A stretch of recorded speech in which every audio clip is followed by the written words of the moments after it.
ले लो करेला। हाँ हाँ हाँ।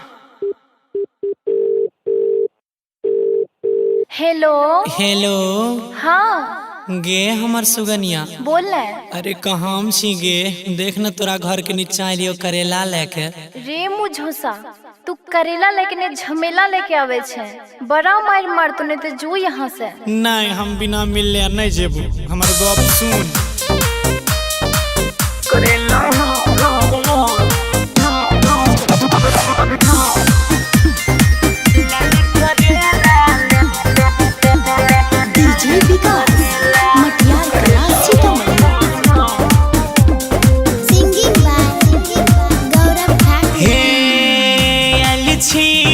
तोहरा टोला किने छी हमारा बामा गोला।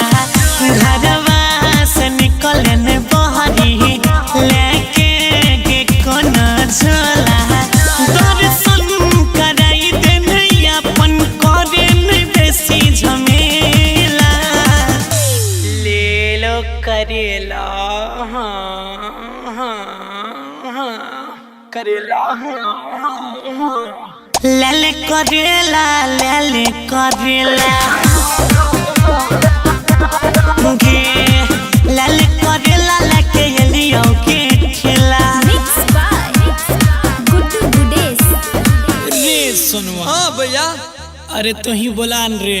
तथीते तो बोलबतिया बचपन ते याद ततिया मन ले तानवा।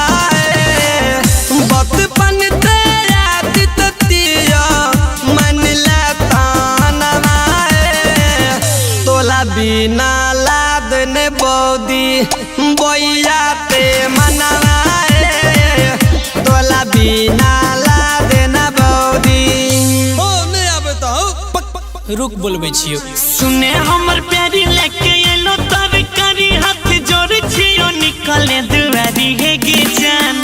चक्कर में तोरा बन गेलो लत खौरा छूट गेल नौकरी सरकारी हे गे जान। 1 मिनट बुझी आवे छिया।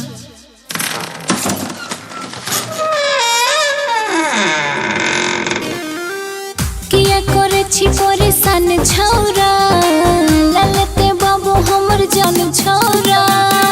किया करे छी परेशान छौरा देखो बाबू ललतो हमर जान छौरा।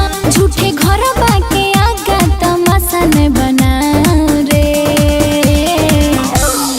ई हवस जाओ रे जा जा जा जाओ रे। ई हवस जाओ रे जा जा रे जाओ रे। यही जिस जाओ रे।